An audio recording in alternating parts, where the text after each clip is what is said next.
Hello everyone, this is Dr. Jivesh Yadav. तो according to AIPGT 2025 अपन लोग most important 60 जो topic है उसका अपन सीरीज़ कंटिन्यू कर रहे थे, जिसके अंतर्गत आज की क्लास में इस लेक्चर सीरीज़ में हम लोग टॉपिक नंबर 18 के विषय में यहाँ पे डिस्कस करेंगे। स्टार्ट करते हैं। तो आज का जो लेक्चर है वो टॉपिक नंबर 18 के अंतर्गत अपन स्रोतस को यहाँ पे इंक्लूड किए हैं। स्रोतस बहुत इंपॉर्टेंट टॉपिक है, इससे भी आपके एग्जाम में क्वेश्चंस फिक्स रहते हैं। ठीक है, तो सबसे पहले तो अपन बात कर लेते हैं स्रोतस के विषय में। तो यहाँ पे जो पर्टिकुलरली जहाँ जहाँ से क्वेश्चन अराइज होते हैं मैं वही पॉइंट यहाँ पे बता रहा हूँ पूरी डिटेलिंग से। कोई भी टॉपिक को पढ़ाने का यहाँ पे कोई सेंस नहीं बनता है, क्योंकि लास्ट आपका मूवमेंट है प्रिपरेशन के लिए। तो स्टार्ट करते हैं। तो आचार्य जो चरक है, ठीक है, उन्होंने 13 प्रकार के स्रोतस बताए हैं, जबकि सुश्रुत ने आपके 11 बताए हैं। योग वह मतलब टोटल 22 पेयर होते हैं। ठीक है, योग वह स्रोतस का वर्णन सुश्रुत ने किया है। अब इनके मूल से क्वेश्चन आते हैं, जैसे कि प्राण वह स्रोतस का मूल। तो प्राण वह स्रोतस का मूल आचार्य चरक ने हृदय महास्रोतस को बोले हैं, जबकि सुश्रुत ने हृदय रसवाहिनी धमनियों को बोले हैं। तो प्राण वह स्रोतस का मूल जो है वो आचार्य चरक के अनुसार हृदय तथा महास्रोतस है, और सुश्रुत के अनुसार हृदय रसवाहिनी धमनिय है। इसी प्रकार रस वह स्रोतस का जो मूल है वो आचार्य चरक ने हृदय 10 धमनियों को बोले हैं, और सुश्रुत ने बोला है हृदय रसवाहिनी धमनियाँ। ठीक है, तो रस वह स्रोतस का मूल आचार्य चरक ने बोले हैं हृदय 10 धमनियाँ। ठीक है, और आचार्य सुश्रुत ने बोले हैं हृदय रसवाहिनी धमनियाँ। इसी प्रकार उदक वह जो स्रोतस है उसका मूल आचार्य चरक ने बोले हैं तालु क्लोम च। ठीक है, तो तालु और क्लोम जो है वो उदक वह स्रोतस का मूल मानते हैं आचार्य चरक। सुश्रुत ने भी सिमिलर ही बोले हैं तालु और क्लोम। ठीक है, तो तालु और क्लोम जो है उदक वह स्रोतस का मूल बताया है इसने आचार्य सुश्रुत ने, और चरक ने, दोनों ने सिमिलर माने हैं। अन्य वह स्रोतस का जो मूल है वो आचार्य चरक ने बोले हैं अमाशय वाम पार्श्व। तो अमाशय और वाम पार्श्व ये अन्य वह स्रोतस का मूल है, ये आचार्य चरक ने बोले हैं। सुश्रुत ने बोले हैं अमाशय अन्नवाहिनी धमनिया। तो सुश्रुत ने क्या बोले हैं अमाशय तथा अन्नवाहिनी धमनिया, ये क्या है अन्न वह स्रोतस का मूल है, ये आचार्य सुश्रुत ने बोले हैं। फिर आचार्य जो चरक है उन्होंने रक्तवह स्रोतस का मूल यकृत और प्लीहा को माने हैं। तो चरक ने क्या है रक्तवह स्रोतस का मूल यकृत और प्लीहा को माने हैं, जबकि आचार्य जो सुश्रुत है उन्होंने रक्तवह स्रोतस का मूल यकृत प्लीहा तथा रक्तवाहिनी धमनियों को माने हैं। तो आचार्य जो सुश्रुत है उन्होंने रक्तवह स्रोतस का मूल यकृत प्लीहा तथा रक्तवाहिनी धमनियों को माने हैं। मांस व स्रोतस का मूल आचार्य चरक ने स्नायु तथा त्वक को बोले हैं। तो मांस व स्रोतस का मूल आचार्य चरक के अनुसार स्नायु तथा त्वक, जबकि आचार्य जो सुश्रुत है उन्होंने मांस व स्रोतस के मूल के अंतर्गत स्नायु त्वच रस रक्तवाहिनी धमनियों को इंक्लूड किए हैं। ठीक है, तो स्नायु त्वक के साथ साथ रक्तवाहिनी धमनियों को इंक्लूड किए हैं आचार्य सुश्रुत ने मांस व स्रोतस के मूल में।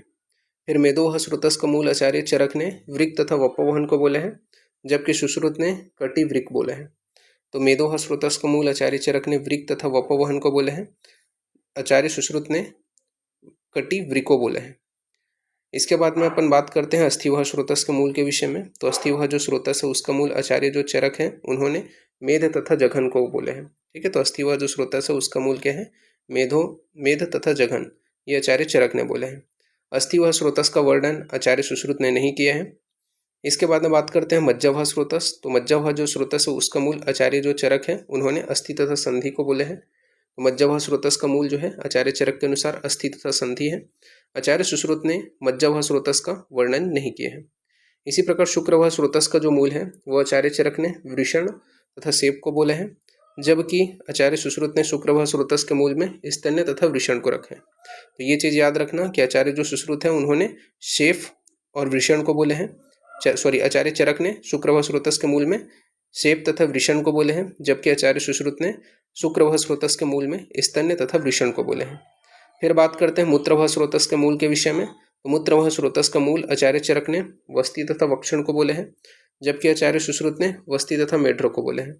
तो मूत्रवह स्रोतस का मूल आचार्य चरक ने वस्ती तथा वक्षण को बोले हैं, जबकि आचार्य सुश्रुत ने वस्ती व तथा मेढ्र को बोले हैं। फिर बात करते हैं मेदोह स्रोतस के मूल के विषय में। तो मेदोह स्रोतस का आचार्य चरक ने वर्णन किया है, आचार्य सुश्रुत ने वर्णन नहीं किया है। तो आचार्य जो चरक है उन्होंने मेदोह स्रोतस का मूल बोले हैं मेद तथा लोमकूप को। तो मेद तथा लोमकूप जो है वो मेदोह स्रोतस का मूल होते हैं, ये आचार्य चरक ने बोले हैं। आचार्य सुश्रुत ने मेदोह स्रोतस का वर्णन नहीं किया है। फिर आता है आपका पुरीश्वह स्रोतस। तो पुरीश्वह स्रोतस का जो मूल है वो आचार्य चरक ने पक्वास्य तथा स्थूलगुद को बोले हैं, जबकि आचार्य जो सुश्रुत है उन्होंने पक्वास्य तथा गुद को बोले हैं। तो ये चीज़ याद रखना कि पुरुषवाह स्रोतस का मूल जो है आचार्य चरक ने पक्वास्य तथा स्थूल गुद को बोले हैं और आपका सुश्रुत ने पक्वास्य गुद बोले हैं। आर्तोवह स्रोतस आचार्य चरक नहीं मानते हैं, आचार्य सुश्रुत आर्तोवह स्रोतस मानते हैं और आर्तोवह स्रोतस का जो मूल है वो गर्भाशय तथा आर्तवहनी धमनियों को बोले हैं आचार्य सुश्रुत ने। तो गर्भाशय तथा आर्तवहनी धमनियाँ यह आचार्य सुश्रुत का मत है आर्तोवह स्रोतस के विषय में।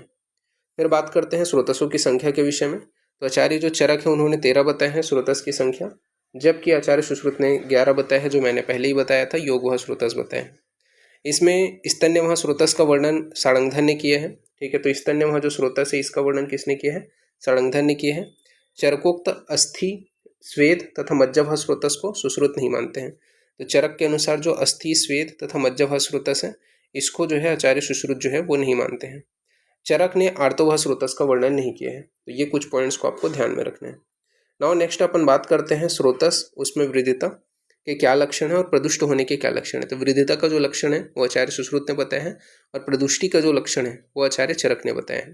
ठीक है, तो सबसे पहले बात करते हैं प्राणवाह स्रोतस। तो प्राणवाह स्रोतस में वृद्धिता का क्या लक्षण है? तो प्राणवाह स्रोतस में वृद्धिता का लक्षण यहाँ पे बताया गया है कि प्राणवाह स्रोतस में वृद्धिता होने पर आक्रोश, विनाम, भ्रम, विपथु तथा मरण की उत्पत्ति बताए हैं। ठीक है, तो उसके क्या क्या लक्षण हैं प्राणवाह स्रोतस में वृद्धिता के? तो आपका आक्रोश, विनाम, भ्रम, विपथु तथा मरण। इसके अलावा इसके प्रदुष्टि के क्या लक्षण है प्राणवाह स्रोतस के? तो यहाँ पे आपका बताया गया है प्रदुष्टि के लक्षण कि अत्यंत दीर्घ तथा रुकावट के साथ या थोड़ा थोड़ा निरंतर शब्द व शशूल के साथ में उच्छ्वास का होना। तो प्राणवाह स्रोतस में प्रदुष्टि का लक्षण बताया गया है कि अत्यंत दीर्घ एवं रुकावट के साथ या थोड़ा थोड़ा निरंतर शब्द शशूल उच्छ्वास का आना, ये क्या है? प्रदुष्ट का लक्षण बताया गया है प्राणवाह स्रोतस का। फिर बात करते हैं उदकवाह स्रोतस। तो उदकवाह स्रोतस की वृत्ता का लक्षण बताया गया है पिपासा, मृत्यु तथा सद्योमरण। तो उदकवाह स्रोतस में वृत्ता का क्या लक्षण है? पिपासा, मृत्यु तथा सद्योमरण। जबकि इसके प्रदुष्टता का लक्षण क्या है? तो उदकवाह स्रोतस के प्रदुष्टता का लक्षण है क्या है? तो जीवा, तालु, ओष्ठ, कंठ, क्लोम का सूखना तथा अति प्रवृत्त तृष्णा। ठीक है, तो ये आपको याद रखना है कि क्या है? जीवा, तालु, ओष्ठ, कंठ, क्लोम का सूखना तथा अति प्रवृत्त तृष्णा, ये क्या है? उदकवाह स्रोतस की वृत्ता का लक्षण है। फिर अन्नवाह स्रोतस का दुष्टि का लक्षण है जीवा, तालु, ओष्ठ, कंठ, क्लोम इनका सूख जाना।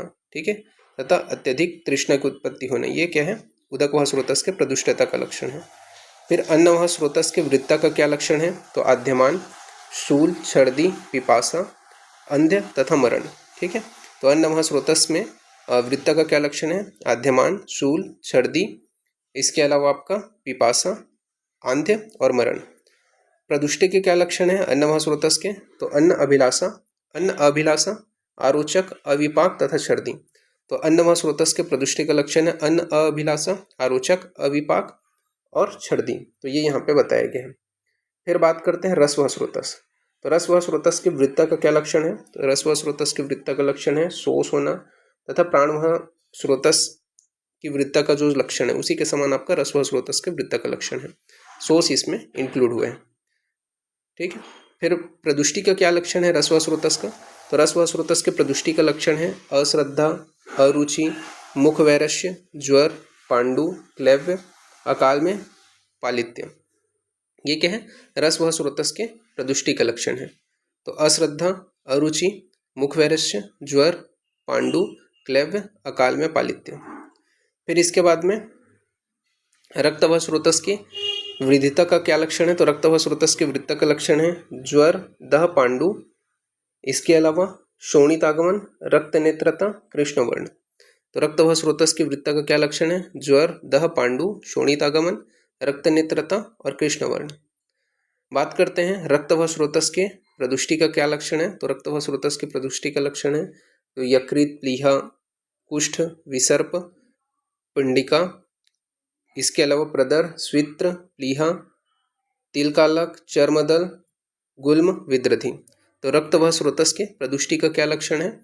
यकृत, प्लीहा, कुष्ठ, विसर्प, पिंडिका, प्रदर, स्वित्र, प्लीहा, तिलकालक, चर्मदल, गुल्म, विद्रथी। फिर मांस वह स्रोतस के वृत्त का क्या लक्षण है? तो मांस वह स्रोतस के वृत्त का लक्षण है शोथ शोष शिरा ग्रंथि व मरण। तो शोथ शोष शिरा ग्रंथि व मरण ये मांस वह स्रोतस के वृत्त का लक्षण है। मांस वह स्रोतस के प्रदुष्टि का लक्षण है अधिमास, अर्बुद, गलगंड, गलसुंडिका, अलजी। तो मांस वह स्रोतस के प्रदुष्टि का लक्षण है अधिमास, अर्बुद, गलगंड, गलसुंडिका, अलजी। मेद वह स्रोतस के विषम बात करें तो मेद वह स्रोतस के वृत्त का क्या लक्षण है? तो मेद वह स्रोतस के वृत्त का लक्षण है श्वेत, स्निग्धता, तालुशोष, शोष, पिपासा। ठीक है, तो मेद वह स्रोतस के वृत्त के लक्षण में तालुशोष भी यहाँ पे आया है, ये चीज याद रखना। ठीक है, इसके अलावा शोष, पिपासा। बात करते हैं प्रदुष्टि का क्या लक्षण है मेदवह स्रोतस का? तो मेदवह स्रोतस के प्रदुष्टि का लक्षण है अतिस्थौल्य, प्रमेह के पूर्व रूप के समान है। तो अतिस्थौल्य और प्रमेह के पूर्व रूप के समान है इसके प्रदुष्टि का लक्षण मेदवह स्रोतस का। फिर शुक्रवह स्रोतस के वृत्त का क्या लक्षण है? तो क्लैव्यता, चीर प्रसेक और रक्त शुक्रता। तो शुक्रवह स्रोतस के वृद्धि का क्या लक्षण है? क्लैव्यता, चीर प्रसेक, रक्त शुक्रता। फिर इसके बाद में बात करते हैं प्रदुष्टि का क्या लक्षण है शुक्रवह स्रोतस का? तो क्लैव्य, ध्वजभंग, अप्रहर्ष, नापुंसकता, गर्भपात, गर्भस्राव, विकृत संतान। तो शुक्रवह स्रोतस के प्रवृद्धि का क्या लक्षण है? प्रदुष्टि का क्या लक्षण है? तो क्लैव्य, ध्वजभंग, अप्रहर्ष, नापुंसकता, गर्भपात, गर्भस्राव, विकृत संतान। फिर इसके बाद नेक्स्ट अपन बात करते हैं मूत्रवह स्रोतस। तो मूत्रवह स्रोतस के विषय में क्या बताया गया है? तो मूत्रवह स्रोतस के वृद्धता का लक्षण यहाँ पे बताया गया है कि वस्ती का फूल जाना, मूत्र संग होना, स्तब्ध मेढ्र। ठीक है, तो मूत्रवह स्रोतस के वृद्धता का क्या लक्षण है? वस्ती का फूल जाना, मूत्र संग, स्तब्ध मेढ्र। मूत्रवह स्रोतस में प्रदुष्टि का क्या लक्षण है? तो मूत्रवह स्रोतस के प्रदुष्टि का लक्षण बताया गया है कि मूत्र की अति प्रवृत्ति होना, दूषित, मूत्र का आना, मूत्रकृच्छ, मूत्रघात। तो मूत्रवह स्रोतस के प्रदुष्टि का लक्षण है मूत्र की अति प्रवृत्ति, दूषित मूत्र का आना, मूत्रकृच्छ, मूत्रघात। इसके बाद में बताया गया पुरीश्वह स्रोतस। तो पुरीश्वह स्रोतस के वृद्धता का लक्षण है अनाह, दुर्गंध, आत्र ग्रंथि। ठीक है, तो पुरीश्वह स्रोतस का वृद्धता का लक्षण है अनाह, दुर्गंध, आत्र ग्रंथि। फिर पुरीश्वह स्रोतस में प्रदुष्टि का लक्षण है विबंध, अतिसार, बंधमल, शूल सहित मल का त्याग होना, गाढ़दार मल का त्याग होना। तो आपका पुरीश्वह स्रोतस के प्रदुष्टि का लक्षण है विबंध, अतिसार, बद्धमल, शूल सहित मल त्याग, गाढ़दार मल का त्याग होना। आर्तवह स्रोतस के विषय में बात करें तो आर्तवह स्रोतस के वृद्धता का लक्षण है बंधत्व, मैथुन, असहिष्णुता, आर्तवनाश। तो आर्तवह स्रोतस के वृद्धता का लक्षण है बंधत्व, मैथुन, असहिष्णुता, आर्तवनाश। सुश्रुत ने चरक ने आर्तवह स्रोतस का वर्णन नहीं किया है, इसी वजह से इसके प्रदुष्टि का लक्षण के यहाँ पे वर्णन नहीं है। स्वेदवह स्रोतस के वृत्त का लक्षण का वर्णन इस वजह से नहीं है क्योंकि सुश्रुत ने इसका वर्णन नहीं किया है। बात करें स्वेदवह स्रोतस के प्रदुष्टि के क्या क्या लक्षण है? तो स्वेदाभाव या स्वेद का अधिकाना तथा लोमहर्ष। तो स्वेदाभाव या स्वेद का अधिकाना तथा लोमहर्ष। इसके बाद में अस्थिवह स्रोतस के विषय में बात करें तो अस्थिवह स्रोतस के प्रदुष्टि का लक्षण है अध्यास्ति, अधिदंत, केश, नख, श्रमसु विकार। तो अस्थिवह स्रोतस का यहाँ पे प्रदुष्टि का लक्षण है अध्यास्ति, अधिदंत, केश, नख, श्रमसु विकार। मज्जवह स्रोतस के प्रदुष्टि का लक्षण है पर्वभेद, भ्रम, मूर्छा, तमः प्रवेश। तो मज्जवह स्रोतस के प्रदुष्टि का लक्षण है पर्वभेद, भ्रम, मूर्छा, तमः प्रवेश। तो ये जो है आपको थोड़ा ध्यान में रखना है क्या क्या चीजें बताई गई हैं। फिर स्रोतस के अनुसार चिकित्सा के विषय में बात करते हैं तो प्राणवह स्रोतस में श्वास रोग के समान चिकित्सा करने के लिए बोला गया है। तो प्राणवह स्रोतस में किसके समान चिकित्सा करना है? श्वास रोग के समान चिकित्सा करना है। उदकवह स्रोतस में तृष्णा रोग के समान चिकित्सा करने के लिए बोला गया है। तो उदकवह स्रोतस में तृष्णा रोग के समान चिकित्सा करना है। इसके अलावा बात करें अन्नवह स्रोतस में आम प्रदोष के समान चिकित्सा करने के लिए बोले हैं। तो अन्नवह स्रोतस में क्या है? आम प्रदोष के समान चिकित्सा करना है। मलवह स्रोतस में अतिसार के समान चिकित्सा करना है। तो मलवह स्रोतस में अतिसार के समान चिकित्सा करना है। मूत्रवह स्रोतस में मूत्रकुच्छ के समान चिकित्सा करना है। तो मूत्रवह स्रोतस में मूत्रकुच्छ के समान चिकित्सा करना है। स्वेदवह स्रोतस में ज्वर के समान चिकित्सा करने के लिए बताया गया है। तो स्वेदवह स्रोतस में ज्वर के समान चिकित्सा करना है। तो ये आपको ध्यान में रखना है। ठीक है, इससे क्वेश्चन आता है कि तृष्णा रोग में तृष्णा रोग के समान चिकित्सा कौन से वह स्रोत दृष्टि में करते हैं? तो उदक वह स्रोत दृष्टि में करते हैं। ठीक है, फिर इसके बाद में विभिन्न जो स्रोत दृष्टि है उसके क्या क्या कारण बताए गए हैं। ठीक है, उसको अपन देख लेते हैं। अलग अलग जो स्रोतस हैं उनके स्रोतोदृष्टि के क्या क्या जो कारण हैं वो यहाँ पे आपके मेंशन किए गए हैं। जैसे कि यहाँ पे प्राणमय स्रोतस के स्रोतोदृष्टि का कारण बताया गया है। क्या क्या बोला गया है, तो क्षय हो गया, वेग संधारण हो गया, रुक्षता हो गया, भूख लगने पर व्यायाम आदि कठोर कार्यों को करना। ये क्या है, प्राणमय स्रोतोदृष्टि का कारण है कि क्षय, वेग संधारण, रुक्षता, भूख लगने पर भी व्यायाम आदि कठोर कार्य को करना, ये प्राणमय स्रोतोदृष्टि का कारण है। अन्नमय स्रोतोदृष्टि का कारण क्या है, तो अन्नमय स्रोतोदृष्टि का कारण है कि उष्णता, आम दोष, भय, मद्यपान, इसके अलावा अति शुष्क अन्न का सेवन एवं तृष्णा का वेग विधारण। ये क्या है, उदक वह स्रोतोदृष्टि का कारण है। तो उष्णता, आम दोष, भय, मद्यपान, अति शुष्क अन्न का सेवन, तृष्णा का वेग विधारण, ये उदक वह स्रोतोदृष्टि का कारण है।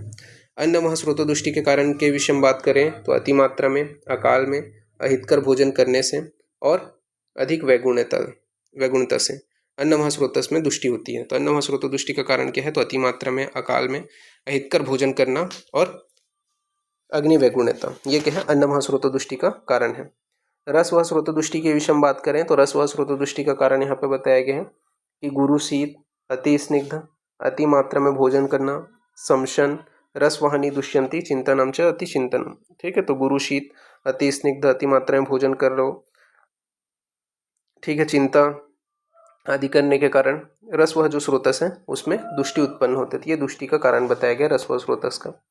फिर बात करते हैं रक्त व स्रोतस का। तो रक्त व स्रोतस का दुष्टि का कारण क्या क्या है, तो यहाँ पे बताया गया है कि विदाही अन्नपान, इसके अलावा स्निग्ध उष्ण या द्रव्य पदार्थ का अति सेवन, आताप तथा अनल सेवन।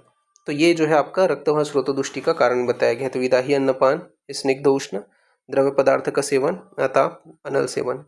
मांस व स्रोतोदृष्टि का कारण क्या है, तो मांस व स्रोतोदृष्टि के कारण बताया गया है अभिसंधि, स्थूल, गुरु भोजन का सेवन, मांस वाहनी दुष्यंती, भुक्तानाम च स्वपतान दीवा। ठीक है, तो यहाँ पे आपका दीवा, स्वपतन, इसके अलावा आपका अभिसंधि, स्थूल, गुरु भोजन का सेवन, इनके कारण क्या है, मांस व स्रोतस में दुष्टि उत्पन्न होते हैं। ये यहाँ पे आपका बताया गया है।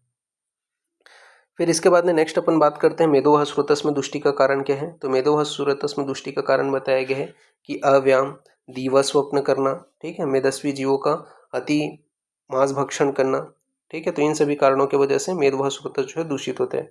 वारुण्य अति सेवना, तो वारुण्य का अत्यधिक सेवन करना, इन सभी कारणों की वजह से क्या होता है, मेदोवह जो स्रोतस है उसमें आपका दुष्टि उत्पन्न होते हैं। फिर बात करते हैं अस्थिवह स्रोतस में दुष्टि का कारण क्या क्या बताया गया है। तो अस्थिवह स्रोतस में दुष्टि का कारण यहाँ पे बताया गया है कि व्यायाम, इसके अलावा अति संक्षोभ, इसके अलावा अति विघटन, अस्थि वाहनी दुष्यंती, वातालानाम च सेवनात्, व्यायाम करना, अति संक्षोभ, ठीक है, इसके अलावा अति विघटन, अस्थि वाहन, इसके अलावा वातल जो अन्न है, ठीक है, वात का अत्यधिक सेवन करना, इन सभी कारणों की वजह से अस्थिवह स्रोतस में दुष्टि उत्पन्न होते हैं। फिर बात करते हैं मज्जवह स्रोतोदृष्टि का जो कारण है। तो मज्जवह स्रोतोदृष्टि का कारण है यहाँ पे उत्पेषण हो गया, अभिसंधि स्वभाव हो गया, अभिघात हो गया, प्रपीड़नता हो गया, ठीक है, मज्जावाहनी दुष्यंती विरुद्धानाम च सेवनात्, यानी कि विरुद्ध आहार का सेवन करने के कारण, इन सभी कारणों की वजह से मज्जवह स्रोतस में दुष्टि उत्पन्न होते हैं। तो उत्पेषण, अभिसंधि स्वभाव, अभिघात, प्रपीड़न। शुक्रवह स्रोतस के विषय में बात करें तो शुक्रवह स्रोतस के दुष्टि का कारण बताया गया है कि अकाल मैथुन, ठीक है, इसके अलावा अयोनिगमन, शुक्र वेग निग्रह, अति मैथुन, शुक्र वाहनी दुष्यंती, शस्त्रक्षार अग्नि भी, ठीक है, ये यहाँ पे आपका बताया गया है कि शुक्रवह स्रोतस में दुष्टि का कारण अकाल मैथुन, अयोनिगमन, शुक्र वेग विग्रह निग्रह, अति मैथुन और शस्त्रक्षार अग्नि का प्रयोग, ठीक है, इन कारणों की वजह से क्या होता है, शुक्रवह स्रोतस में दुष्टि उत्पन्न होते हैं। मूत्र व स्रोतोदृष्टि के कारण क्या बताया गया है, तो मूत्र के वेग को धारण करने के कारण, ठीक है, मूत्र का वेग धारण करके आप क्या है, जल का पान कर रहे हो, उदक का पान कर रहे हो, भक्ष्य तथा स्त्री का सेवन करने से शरीर क्षीण तथा अभिघात के कारण, ठीक है, तो शरीर में क्षीणता व अभिघात, इन सभी कारणों की वजह से मूत्र व स्रोतस में दुष्टि उत्पन्न होते हैं। कि मूत्र का वेग धारण करके उदक पान करना, भक्ष्य, स्त्री सेवन करना, शरीर में क्षीणता और अभिघात, इन सभी कारणों की वजह से मूत्र व स्रोतस में दुष्टि उत्पन्न होते हैं। फिर बात करते हैं पुरुष व स्रोतोदृष्टि का कारण। तो पुरुष व स्रोतोदृष्टि का कारण बताया गया है कि संधारण, आधारणी वेगों को धारण कर रहे हो मतलब, इसके अलावा अत्यशन, अजीर्ण अध्यशन, दुर्बल अग्नि और शरीर की कृशता, ये सभी क्या है पुरुष व स्रोत दृष्टि का कारण है। तो संधारण, अत्यशन, अजीर्ण अध्यशन, दुर्बल अग्नि, शरीर की कृशता, ये क्या है पुरुष व स्रोत दृष्टि का कारण है।